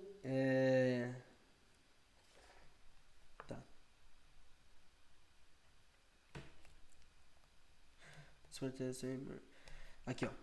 Essa empreitada, né, do mercantilismo, de conversação, mas também de mercantilismo, caracteriza-se por uma grande energia de recriação nos trópicos, contrastado com processos civilizatórios como o inglês, que se transplantava para quaisquer terras sem maiores interações ou novidades. O Brasil, assim, é o resultado de uma maior e mais apreciável adaptabilidade de caráter. Então deve ser assim, o cunhadismo deve ser um processo de integração e no Brasil, para a formação do Brasil, que acontece justamente isso. A gente tem o indígena explorado, o negro escravizado e o português que vem de fora e a sociedade ela começa a se formar a partir dessa junção desses três grupos. Ao se ocupar tanto da formação quanto do sentido do Brasil, o povo brasileiro busca empreender uma reflexão que dê conta dos processos civilizatórios nacional. E daí ressalta uma tensão teórico-política entre reconhecer o mecanismo exploratório e dominador da sociabilidade e fundar a partir desse mesmo processo um sentido emancipador e mesmo prodigioso. Interessante. Sua leitura não alcança com minudências as bases marxistas de compreensão dos específicos mecanismos da reprodução capitalista no Brasil e no mundo, mas também não se conforta com um plano meramente institucional e liberal, pela qual o país bastaria se atualizar com as mais avançadas normativas e instituições do capitalismo central. Ribeiro aponta para o Brasil como uma nova Roma, num estágio ativo e superior da própria latinidade. Apesar de tudo, somos uma província da civilização ocidental, uma nova Roma, uma matiz ativa da civilização neolatina, melhor que as outras porque lavadas em sangue negro e em sangue indígena, cujo papel doravante, menor que absorver europeidades, será ensinar o mundo a viver mais alegre e mais feliz. Nós brasileiros, nesse quadro, somos um povo em ser impedido de sê-lo. Um povo mestiço na carne e no espírito, já que aqui a mestiçagem jamais foi crime ou pecado. Nela somos feitos e ainda continuamos nos fazendo. Aí, ó, pra galera que fala que é palmitagem, jamais, ó. A mestiçagem jamais foi crime ou pecado. Nela somos feitos e continuamos se fazendo. Palmitem, meus negros. Palmitem, minhas negras. Brincadeira, meme. Essa massa de nativos oriundos da mestiçagem viveu por séculos da concorrência de si, afundada na ninguendade. Assim foi, ninguendade de ninguém, tá? Assim foi até se definir como uma nova identidade étnico-nacional, e a de brasileiros. Um povo até hoje em ser na dura busca de seu destino. Olhando-os, ouvindo-os, é fácil de perceber que são de fato uma nova romanidade. Uma romanidade tardia, mas melhor, porque lavada em sangue indígena e em sangue negro. Na verdade das coisas, o que somos é a nova Roma, uma Roma tardia e tropical. O Brasil o Brasil já é a maior das nações neolatinas pela magnitude populacional e começa a sê-lo também por sua criatividade artística e cultural. Precisa agora sê-lo no domínio da tecnologia da futura civilização para se fazer uma potência econômica de progresso autossustentado. Estamos nos construindo na luta para florescer amanhã como uma nova civilização mestiça e tropical, orgulhosa de si mesmo. Mais alegre porque mais sofrida, melhor porque incorpora em si mais humanidades, mais generosa porque aberta à convivência de todas as raças, de todas as culturas e porque assentada na mais bela e luminosa província da Terra. Gente, esse negócio de Nova Roma é um conceito do pessoal facho hoje que entra no PDT e fica falando. E de fato, esse argumento do Darcy, se você conhece ele, tem como você usar ele de forma boa. Só que ele é um argumento que dá ambiguidade.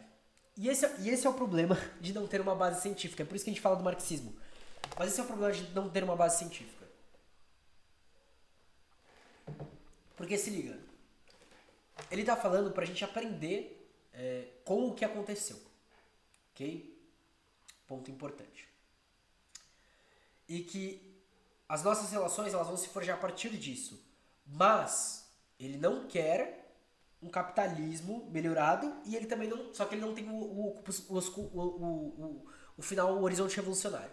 Só que ele não quer o capitalismo. Ok? Ele tem certas críticas a isso. Só que, para uma pessoa pegar isso, olhar e falar. Nesse texto ele não está falando sobre o capitalismo. Uma pessoa chegar e falar: não, é isso, a gente tem que fazer isso, só que tem que fazer isso daí. Para o capitalismo e não sei o quê. Porque aqui, ó, a gente teve a miscigenação, então já tá tudo ótimo. A gente é a Nova Roma. A gente só precisa melhorar o capitalismo. Só que tudo como tá, não é legal. É racista. É problemático. Enfim. Você pode estar aí todos os tipos de coisas. Enfim. Esse é o problema de argumentos não pautados cientificamente, tá ligado? Por exemplo, vou dar um exemplo muito clássico que o próprio Alisson gosta de dar, porque é um exemplo que elucida muito. Quando você pega muitos trechos do Manifesto Comunista, e você pega os primeiros textos do Mussolini à frente do Partido Fascista, você olha e você fala: caralho.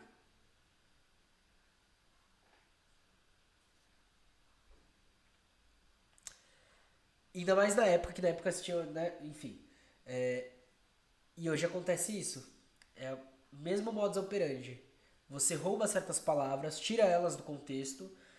Pouco importa se vai cumprir elas ou não. Pouco importa, tipo, o resto. Mas são palavras que são categorias que vão te dar um sentido para algo que você quer provar. Já era feito. E aí, nesse movimento de remover as bases, a partir delas preparar o sentido e o projeto, está a posição peculiar do pensamento de Ribeiro, numa dinâmica transformadora, nem conservadora nem revolucionária. Sua proposta de leitura da sociedade, de esquerda reformista, declara-se realista, lastreando-se de algum modo na base histórica dada, diz ele em Confissões para a Companhia das Letras.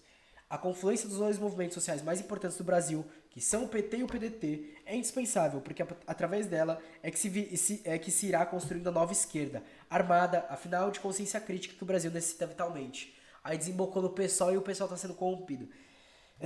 Primeiro, para se capacitar e ver-se a si mesmo como problema, diagnosticando as causas do atraso responsáveis pela miséria. Mas, sobretudo, as causas do atraso responsáveis pela miséria, elite do atraso, enfim.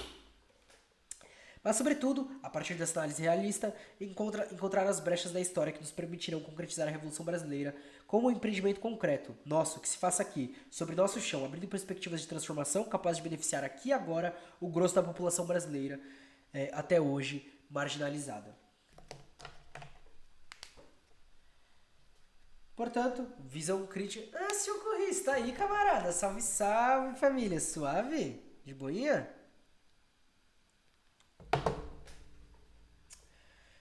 Visão crítica das bases históricas da sociabilidade, mas operando a partir dos próprios termos já dados. Seu impacto para uma interpretação sociológica do direito, assim, não é positivista.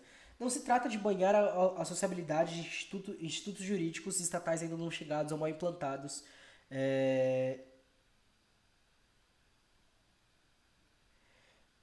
europeidades.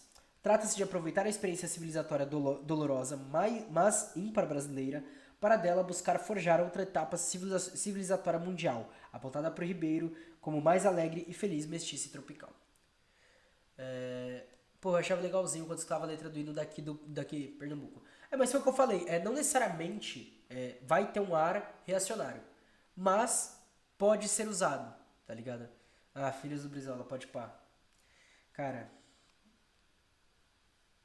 E assim, e não que o Darcy Ribeiro tenha sido feliz com essas palavras, sabe? Porque eu acho que também é de criticar, de olhar e falar: pô, mano, Nova Roma, tipo, E aí? Porque, por exemplo, eu faço estudo sobre Estado, né? Então, um dos meus temas, que eu quero muito trabalhar com pesquisa, vai passar por fascismo, por bonapartismo e por cesarismo. A gente estuda Roma como um exemplo de um proto-Estado capitalista, tá ligado? A gente encontra relações ali bizarramente iguais. A gente encontra ali base do direito moderno e a gente encontra ali base do fascismo. Então, tipo assim, às vezes não era a intenção dele, mas foi mal, foi infeliz no termo, tá ligado? Porra, tem certos erros que não podem ser cometidos. Enfim, aí tem aqui a indicação do livro, né? Quer dizer, um trecho do livro do Alisson Leandro Mascaro, em Filosofia do Direito e Filosofia Política, A Justiça é Possível, pela mesma editora do Sociologia do Direito, que diz: o sentido jurídico brasileiro, reflexões para uma teoria política e jurídica a partir do povo brasileiro, de Darcy Ribeiro. Ah, ele tá indicando, tá. Ele tá indicando. Beleza. As posições... Ah, mudando de assunto rapidinho. Anarcobicho, tu é foda, sou teu fã. Do nada. Não foi edição dele, mas nosso político. É exatamente o que eu tô falando, camarada. Nosso papel. As posições sociológicas de Gilberto Freire, Alberto Guerreiro Ramos e Darcy Ribeiro divergem bastante entre si no que tange a métodos, fundamentos e proveitos políticos. Pode-se reconhecer em Freire um intelectual conservador de direita, sendo Ramos e Ribeiro trabalhistas, pensadores à esquerda. Suas bases, no entanto, se sustentam a mesma indiferença às questões liberais e institucionalistas, como causas dos problemas ou como chaves de salvação da sociedade brasileira, como assim se o dava com Sérgio Buarque de Holanda ou Raimundo Faroro. Não está no direito positivo, nem em seu incremento, nem em sua melhoria, o decisivo do país. Seus olhares, por mais distintos entre si, são concordes no sentido de que a experiência social brasileira é valiosa. Cadê? Sua mestiçagem e sua tropicalidade são ressaltadas. Tal chave de compreensão sociológica, não positivista, no que tange ao Brasil, funda-se em estratégias de orgulho e exaltação da peculiaridade brasileira. Ô louco, a gente tenta, a gente faz o possível. Cuja dinâmica interna deve ser estimulada para corrigir-se, conforme Ramos e Ribeiro, ou reforçar-se, conforme Freire. A todas essas visões, no entanto, carece o enfrentamento das contradições advindas da natureza da sociabilidade brasileira como sociabilidade capitalista. Tal caminho será enfrentado pelas sociologias críticas. Muito obrigado, família, muito obrigado. Eu fico com vergonha em live, assim, eu fico tímido. Então, é isso que a gente tem pra hoje. E aí a gente vai passar sobre 3 pessoas principais no próximo encontro, que são Caio Prado Júnior, Florestan Fernandes e Rui Mauro Marini. Eu espero que tenha pelo menos umas 2, 3 citações do Clóvis Moura. Enfim, se não tiver, nós coloca no meio. Dá nada. O próximo capítulo vai ser grande, família. Vai ser grande com força. Só a teoria marxista da dependência. Matias Seibel Lúcida, Expressão Popular, o livro. Rui Marini, Cláudio Katz. O Estado no Centro da Mundialização, cara. Eu usei esse texto num projeto. Caralho, que do caralho, velho. Que da hora, mano. Nossa, mano. Parça. O próximo encontro que a gente vai ter, acho que vai ser amanhã. Silvia Garcia Germiani, Florestan Fernandes, mestre da Sociologia Moderna. Significado do protesto negro. Meu Deus do céu. A integração do negro na sociedade de classe. A evolução burguesa no Brasil.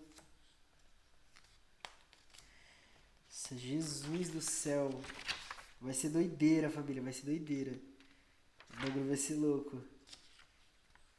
O livro do Octaviani, Florestan Fernandes, a formação da sociologia brasileira. Também li recentemente. Cara, não, de verdade, vai ser uma discussão louca nossa aqui, ó. Já vi citação de Lenin aqui. Ixi, Gabriel Com. Nossa, será que o Alisson Mascaro... Desculpa, gente, eu tô lendo. Pode ir conversando aí, viu? Eu já respondo. Será que o Alisson Mascaro não vai trazer Clóvis Moura nunca, velho? Aqui, Clóvis Moura. Tá no próximo encontro a gente vai trabalhar com Clóvis Moura. Ai, que delícia. Ufa. Nossa. Fiquei até mais tranquilo. Agora eu tô feliz. Cara... Não, de verdade, os próximos encontros vão ser do caralho, família. Ó, Jacob Gorender, da hora. Nossa, Nossa, muito livro da expressão popular ele começa a usar. De novo, Clóvis Moura. Duas direto do Clóvis Moura, cara. Uau! Ai, eu fico. Nossa, família do céu. Mano, de verdade, o próximo encontro, acho que são 27 páginas. Vai parar na 26. O bagulho vai ser porreta. Enfim, família, eu vou fazer a raid então. Queria agradecer aí a presença geral, queria agradecer quem ficou até aqui, quem chegou no meio, quem só tava no começo não vai ouvir agora, a galera do YouTube também. Lembrar aí as redes sociais, @morcego _ Marcos _. Lembrar de seguir a gente aqui na Twitch, twitch.tv/cavernamorcego. Caso queira seguir a gente no YouTube, bom, a galera do YouTube já vai estar vendo no YouTube. O link do YouTube tá aí no chat. A gente tem aí o apoia-se, apoia.se/cavernamorcego. Tem o Pix aí, que tem até o QR Code. Enfim, caso alguém queira contribuir, tá aí. Quando é o próximo, Marcos? Então, eu só vou conseguir confirmar amanhã à tarde, mas por enquanto tá pra amanhã às 7h30. Porque é muita coisa, então eu quero começar cedo pra acabar antes das 10. Perdão, eu tinha arrastado agora, eu tava... E eu tô falando mais baixo porque minha mãe foi deitar, né? Deixa eu só aumentar aqui, porque eu tenho um aplicativo, aí fica melhor, eu acho. Vamos ver. Melhorou. Tá na mesma altura, consigo ver aqui, não muda praticamente nada. Enfim, voltando. A ideia é amanhã, 7h30 também. Porque é muita coisa, tá ligado? E aí a ideia é fazer esse mesmo horário. Começar às 7h30. Só que amanhã eu vou passar lá na Expressão Popular com um amigo. Vou estar lá. Vou trocar uma ideia com ele se tudo der certo, né? Vou me intrometer mesmo. Já vou chegar e falar, é verdade, né? E quem comanda aqui? Tá aqui? Deixa eu trocar uma ideia assim. Eu vim aqui, passei aqui já, né? Enfim. E aí eu não sei que horas eu consigo chegar em casa. Porque aí chegar em casa eu tenho que cozinhar, tenho que arrumar as coisas, enfim. Eu que tô no corre da casa, aqui agora, então o tempo tá curto, família, o tempo tá curto. Caso eu não apareça amanhã, mesmo assim, vai ter episódio no podcast com o Léo Péricles, tá ligado, família? Vai estar lá, pré-candidato à presidência, sai amanhã cedo. Então, minha voz vocês vão poder escutar amanhã. Brincadeira, eu vou fazer de tudo, vou fazer o possível pra chegar a tempo, tá? Queria agradecer novamente a presença de geral e perguntar, deixa eu ver quem que tá ao vivo pra fazer a raid, né? Eu não sei quem que tá ao vivo, eu sei que agora deve estar só na Banguela. Eu achei que o Humberto Matos fosse fazer live agora. Então eu vou fazer raid lá pros camaradas da Banguela, tá, família? Eles estão vendo o filme? Acho que eles estão vendo o filme. Deixa eu carregar aqui rapidinho só pra eu ver. Anúncio de 30 segundos. Pô, camarada, chegou no final, assim, tipo, no final mesmo. E aí, o que vocês vão ficar fazendo na Banguela? Porque eu não sei se eu faço raid pra vocês, se vocês forem fechar eu não faço, né? Mas eu não tô vendo mais ninguém online. Com certeza, Titoísmos, tá ligado? É só dar um salve. Vamos tá lá na... Ah, o Humberto tá no YouTube, pode pá. Então eu vou fazer a raid aí pro Na Banguela, então, família. Você tá ligado? Mês que vem aí já, mano. Se não voltar presencial, mano, eu vou ir lá na USP, eu vou ficar o dia inteiro lá dentro da sala sozinho, mano. Só de protesto, velho. Pelo amor de Deus. Ah, eu sei que tem Covid, gente, mas eu não aguento mais, velho. Eu tô ficando louco. Na Banguela.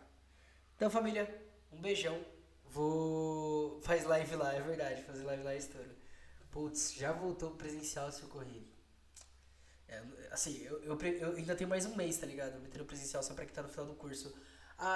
O pessoal da USP tava pensando em fazer isso. Anarcobicho, tô dando aula em escola estadual presencial desde o começo do ano passado. Aí, mano. Cara, olha isso, desde o começo do ano passado. Cara, não, assim, tipo, a última coisa de falar antes de eu fechar, família. Mas eu não sei se vocês viram o tanto de festa grande que tá tendo. Tipo, festa. E aí, tipo, a gente que. Tipo, mano, desculpa, mas eu vou colocar do lado, tá ligado? Mas assim, mano, galera indo trampar, galera indo estudar, enfim, toda a correria. E aí a culpa é nossa. E aí a gente que se ferra, a gente que se lasca. Enfim. Galera, uma boa noite, entendeu? Eu vou fazer a raid lá pro Na Banguela, então fiquem aí. Até Até mais. Se tudo der certo, amanhã eu tô de volta, tá? Um beijão no coração de vocês. Se cuidem, camaradas.